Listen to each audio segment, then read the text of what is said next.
उत्तर प्रदेश के विधानसभा चुनाव का पारा काफ़ी गर्म हो चुका है। 1 महीने बाद मतदान होना है और सभी पार्टियां अपने अपने स्तर पे चुनाव प्रचार में उतर गई हैं। हमारे साथ कांग्रेस पार्टी के सदर विधानसभा के प्रत्याशी हैं माधवेंद्र बहादुर सिंह जी। उनसे बातचीत करेंगे क्या रणनीति है, आने वाले विधानसभा चुनाव में किस तरह से प्रचार प्रसार हो रहा है और किस तरह से जीत हासिल करें। जी माधवेंद्र जी, डेली इंसाइडर में आपका बहुत बहुत स्वागत है। बहुत बहुत धन्यवाद भाई साहब। मुख्तार के गढ़ है और मुख्तार के गढ़ में कैसे आप लोग जीत हासिल करेंगे, क्या आप लोगों की रणनीति है? सबसे पहले तो मैं बताऊं कि मैं कांग्रेस पार्टी का प्रत्याशी हूं और मैं आपको बता दूं कि मऊ जो जनपद है वो यहाँ का जो कल्चर है वहाँ यहाँ का कल्चर कंपोजिट कल्चर है। और आपको मैं बता दूं कि गढ़ भले ही मुख्तार साहब का हो या विधायक जी का हो, मैं ये बताना चाहता हूं कि हम लोग जो कांग्रेस पार्टी ने पिछले 17 महीनों में काम किया है उसमें हम लोग की अहम भूमिका रही है। उसके पीछे एक वजह भी है।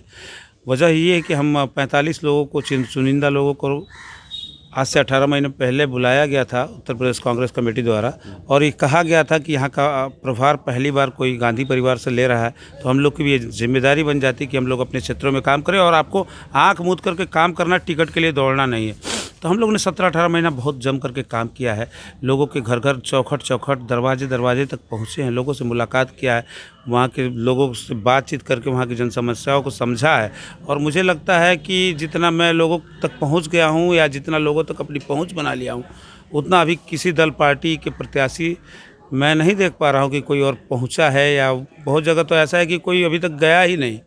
तो इसमें मैं पार्टी की जो योजनाएं हैं उनको लेकर के हम लोग आगे बढ़ रहे हैं और हम लोग की जीत सुनिश्चित होगी।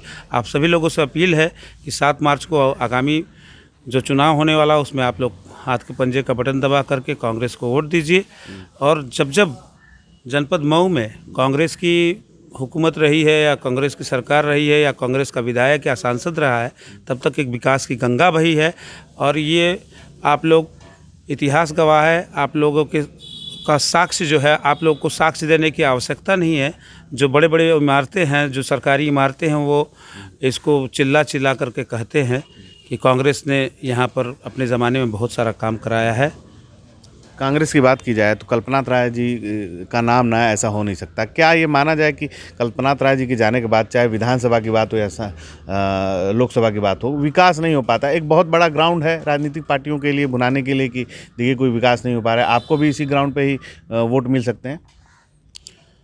हाँ देखिए साहब, पहली बात तो मैं ये बता दूं कि जनपद मऊ में कांग्रेस की हुकूमत रही है या कांग्रेस की सरकार रही है या कांग्रेस का विधायक या सांसद रहा है, तब तक एक विकास की गंगा बही है। और ये आप लोग इतिहास गवाह है। आप लोगों के का साक्ष्य जो है, आप लोग को साक्ष्य देने की आवश्यकता नहीं है। जो बड़े बड़े इमारतें हैं, जो सरकारी इमारतें हैं, वो इसको चिल्ला करके कहते हैं कि कांग्रेस ने यहाँ पर अपने ज़माने में बहुत सारा काम कराया है। कांग्रेस की बात की जाए तो कल्पनाथ राय जी का नाम ना ऐसा हो नहीं सकता। क्या ये माना जाए कि कल्पनाथ राय जी के जाने के बाद चाहे विधानसभा की बात हो या लोकसभा की बात हो, विकास नहीं हो पाता? एक बहुत बड़ा ग्राउंड है राजनीतिक पार्टियों के लिए भुनाने के लिए कि देखिए कोई विकास नहीं हो पा रहा है। आपको भी इसी ग्राउंड पे ही वोट मिल सकते हैं। हाँ देखिए साहब, पहली बात तो मैं ये बता दूं कि राय साहब के जाने के बाद जो स्थिति बनी, उतने सालों में 5 सांसद आए लेकिन किसी ने कोई वैसा काम नहीं किया जिसको दिखाया जा सके। आप सभी लोग जानते हैं इस बात को। लेकिन मैं बताऊं कि जब से प्रियंका गांधी का बाउंस बैक हुआ है उत्तर प्रदेश के कांग्रेस कमेटी में, तब से जो स्ट्रक्चर, संगठनात्मक स्ट्रक्चर है कांग्रेस का, वो बदला है और वो ज़मीनी स्तर तक काम किया है। और मैं समझता हूं कि अब वो समय आ गया है जब कांग्रेस की परचम लहराने जा रहा है, मुझे लगता है। और जगहों की तो मैं नहीं जानता, लेकिन चूंकि जहां मैं हूं और मुझको जैसा प्रशिक्षण देकर के कार्यक्रमों के माध्यम से मुझको जैसा समझाया गया था, मैंने वैसा किया है इस धरती पर। और मुझे लग रहा है कि जो निष्कर्ष आने वाला है वो बहुत ही पॉजिटिव कांग्रेस के पक्ष में आने वाला है, इसमें कोई दो राय नहीं है। अगर बात की जाए तो भीम राजभर एक प्रत्याशी हैं बसपा से, कांग्रेस से आप हैं। अभी किसी और राजनीतिक दल ने अपनी पार्टी से प्रत्याशी उतारा नहीं, इसका भी लाभ मिलता दिख रहा है? पहले से ही आप लोग चुनाव प्रचार में हैं। देखिए ऐसा है कि जब आप मतदाताओं तक जाते हैं और जब तक प्रत्याशी मतदाताओं से रूबरू नहीं होता, उससे खुद मुलाकात नहीं करता, क्योंकि अब जो पारंपरिक ट्रेंड है वो राजनीति की बदल रही। लोग चाहते हैं कि मेरा सीधा मुलाकात प्रत्याशियों से हो। तो हम लोग इसी उस पे काम कर रहे हैं और हमारा इस काम करने के पीछे यही वजह है कि पिछले हम लोग 17 महीने से लगातार काम कर रहे हैं और हम लोग को बूथ चौपाल के माध्यम से घर घर को हम लोगों ने छू लिया है और लोगों को छू लिया है। ये बहुत बड़ा इशू है, बहुत बड़ा इशू है। चौहान की बात की जाए तो करीब 40 से 50 हज़ार चौहान हैं, 1.25 लाख मुस्लिम हैं, दलित 80,000 के आसपास है, कुछ ब्राह्मण मतदाता हैं। सारे अगर दलों की सारे जातियों की बात की जाए तो सभी जातियों का कैसे वोट आप ले पाएंगे? देखिए, मैं आपको सीधा बता दूं, जो हमारे पुराने लोग थे कांग्रेस के, वो अब अपने पुराने घर में वापस हो रहे हैं। बस अब मैं इतना ही कहूँगा।